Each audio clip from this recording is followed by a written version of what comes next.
irmãos, estamos em mais um devocional do Guia Tempo com Deus, da Igreja Batista em Dom Pedro. E no devocional de hoje eu darei continuidade ao tema que estamos trabalhando, que é crescendo no caráter cristão. E hoje eu quero abordar a questão do perfeccionismo versus a perfeição. E o texto que escolhi para meditarmos está em Mateus capítulo 11, versículos 28 a 30, onde lemos Jesus dizendo: Vinde a mim, todos os que estáis cansados e oprimidos, e eu vos aliviarei. Tomai sobre vós o meu jugo e aprendei de mim, que sou manso e humilde de coração, e encontrareis descanso para as vossas almas, porque o meu jugo é suave e o meu fardo é leve. Para termos mais luz sobre este texto, eu gostaria de ler dois textos, um no Antigo Testamento e outro no Novo Testamento. Vamos ver Isaías 53, versos 4 a 6 e Hebreus 4, versos 9 a 11. Isaías 53 diz: Verdadeiramente ele tomou sobre si as nossas enfermidades e as nossas dores levou sobre si. E nós o reputávamos por aflito, ferido de Deus e oprimido. Mas ele foi ferido por causa das nossas transgressões e moído por causa das nossas iniquidades. O castigo que nos traz a paz estava sobre ele, e pelas suas pisaduras fomos sarados. Todos nós andávamos desgarrados como ovelhas, cada um se desviava pelo seu caminho, mas o Senhor fez cair sobre ele a iniquidade de nós todos. E Hebreus 4, 9 a 11 diz: Portanto, resta ainda um repouso para o povo de Deus, porque aquele que entrou no seu repouso, ele próprio repousou de suas obras, como Deus das suas. Procuremos, pois, entrar naquele repouso, para que ninguém caia no mesmo exemplo de desobediência. Voltando aqui para Mateus, capítulo 11, versos 28 a 30, gostaríamos de meditar nele. E eu tenho aqui as duas perguntas que nos ajudam a fazer esta reflexão. O que Deus está me dizendo aqui? O Senhor está me convidando a andar no descanso dele. No andar com ele, eu encontro alívio e aprendo da sua mansidão e da sua humildade. Ele já levou sobre si todas as minhas enfermidades e dores quando morreu na cruz em meu lugar. E por causa da sua morte e ressurreição, eu posso encontrar o descanso nele. O que eu pretendo fazer com base nisso? Eu já tenho aceitado o seu convite. Eu entreguei minha vida ao Senhor Jesus quando eu tinha 12 anos de idade. No entanto, é muito importante que eu esteja continuamente avaliando a minha vida para ver se de fato eu estou andando no jugo dele. E a minha decisão é andar no jugo dele e aprender com ele a ser manso e humilde e me libertar da tendência que eu tenho de procurar a perfeição conforme o meu coração, conforme as minhas expectativas ou do meu jeito. Eu quero encontrar a verdadeira liberdade em Cristo. E para isso eu preciso me dedicar a uma vida de completa submissão a Ele. Olhando aqui o verso 28, aprofundando mais sobre o texto, nós temos três situações. Um convite, vinde a mim, há uma clara identificação do destinatário. Ele diz aqui: todos os que estáis cansados e sobrecarregados, e uma promessa: eu vos aliviarei. O convite que ele faz aqui é um convite para a vida. Existem convites que não partem de Deus, mas parecem ser bons atalhos para encontrarmos a solução para os nossos problemas. Provérbios capítulo 14, verso 1 diz: há um caminho que ao homem parece direito, mas o fim dele são os caminhos da morte. Lá no Éden, um convite destinado aos únicos humanos do jardim foi feito pela serpente. Adão e Eva saborearam o fruto do conhecimento, o fruto que o Senhor havia dito para que eles não comessem. E a promessa que a serpente apresentou a eles era de que eles seriam iguais a Deus. Esse convite parecia, em primeiro momento, algo bom. Afinal, ser igual a Deus não pode ser uma coisa ruim. Mas o resultado daquilo foi a condenação de uma geração que só seria limpa muito tempo depois, através do sacrifício do Senhor Jesus Cristo na cruz do Calvário. Através desse convite, a morte alcançou todos os homens. Todos pecaram e destituídos estão da glória de Deus, diz Romanos 3:23. Este é o jugo de Adão, a desobediência. E apenas através de outro convite, agora de Jesus, o jugo de Jesus, que é a obediência, nós podemos ser chamados agora filhos de Deus e desfrutar da vida eterna. Esse convite, o convite de Cristo, foi feito através de 3 simples palavras: vinde a mim. No convite de Cristo, ele não está dizendo irei a vós, e sim, vinde a mim.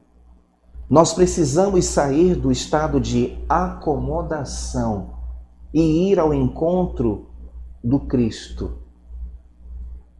Mas antes de irmos a Cristo, nós passamos ou devemos passar pelo processo do arrependimento. Em Mateus capítulo 11, verso 27, o verso anterior ao 28, nós lemos: todas as coisas me foram entregues por meu Pai, e ninguém conhece o Filho senão o Pai, e ninguém conhece o Pai senão o Filho, e aquele a quem o Filho o quiser revelar. E em João 14:6 ele declara: eu sou o caminho e a verdade e a vida. Ninguém vem ao Pai senão por mim. Nós percebemos aqui uma associação entre o convite de Cristo com o arrependimento do homem. Existe uma dualidade dessa ação que é compartilhada. A efeito de convite, cabe-nos aceitá-lo, mas somente Cristo pode operar em nós tal arrependimento. O homem, em sua condição caída, é impossibilitado de recorrer a Deus sem que haja uma intervenção do poder celestial. Romanos 3:11 declara: não há ninguém que entenda, não há ninguém que busque a Deus. Não basta ser bom, não basta seguir a justiça, não basta ser honesto. Isso tudo sem Cristo não vale nada. Cristo é a chave, Cristo é a porta, é o caminho, é a verdade, como ele declarou. Ninguém poderá alcançar o Pai se não for através dele. Cristo não convida os que se acham bons, os que se acham fortes, os que se acham justos. Cristo convida os que estão cansados, os que estão sobrecarregados. Sua vinda foi pelos que estavam doentes. O pecado havia contaminado o homem com um vírus fatal, de morte certa. Romanos 3, verso 9, na parte B, diz: todos estão debaixo do pecado. Somente quando encontramos com Cristo e somos chamados à sua doce presença, somos convidados e resgatados dessa poça de lama. E a promessa do convite é o de alívio, descanso para o oprimido pelo pecado. O convite é feito, não podemos negar. Mas um convite sempre tem condições para que seja cumprido em sua totalidade. No convite de Jesus aqui não é diferente. Para que o convite seja atendido em sua totalidade, nós precisamos passar por um processo que é descrito nos versículos subsequentes. Os versículos 29 e 30 de Mateus 11 dizem: tomai sobre vós o meu jugo e aprendei de mim, que sou manso e humilde de coração, e encontrareis descanso para as vossas almas, porque o meu jugo é suave e o meu fardo é leve.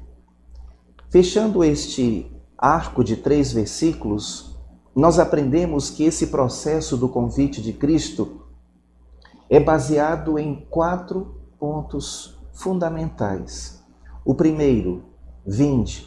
O convite é realizado. Jesus abre aqui o convite aos necessitados. Segundo ponto, tomai. Apesar do convite parecer simples, ele não é. Seguir a Jesus não é deixar de carregar nossa luta, de carregar a nossa cruz. Ao contrário do que podemos entender se lermos os versículos isolados. Ele diz: tomai sobre vós o meu jugo. Caso ainda você não conheça, o jugo é uma ferramenta geralmente de madeira que é usada presa à cabeça de 2 animais, comumente em bois, para carregar pesos e fardos juntos. Esse jugo impossibilita que os animais andem para qualquer lado, porque eles precisam andar juntos. Eles precisam seguir na mesma direção, pois se ocorrer o contrário, o esforço deles será em vão, cansando-se e, consequentemente, não indo a lugar nenhum. Eles precisam seguir na mesma direção.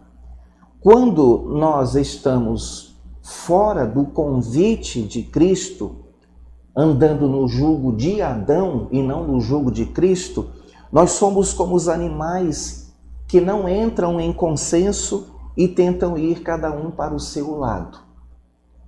Assim, logo nos cansamos, carregamos além do que deveríamos o nosso e não chegamos a lugar nenhum. É um esforço em vão.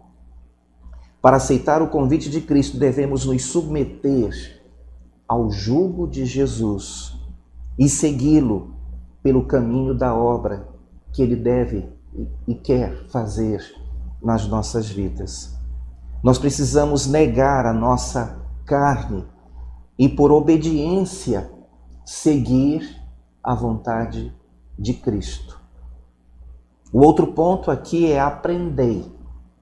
Além de se colocar no jugo de Cristo, nós devemos aprender com ele. Jesus convida ao aprendizado. Ele não quer apenas que o sigamos sem entender nada. Ele não quer que façamos as coisas sem conhecimento ou maturidade. Ele nos convida ao aprendizado. Essa missão fica bem clara ao instruir os 12 em levar o evangelho a toda criatura. Jesus os ensinava como agir, como se portar, como enfrentar as dificuldades. Eles estavam ao lado de Jesus, eles viram Jesus realizando milagres. Eles estavam o tempo todo com o Senhor Jesus, aprendendo com Ele.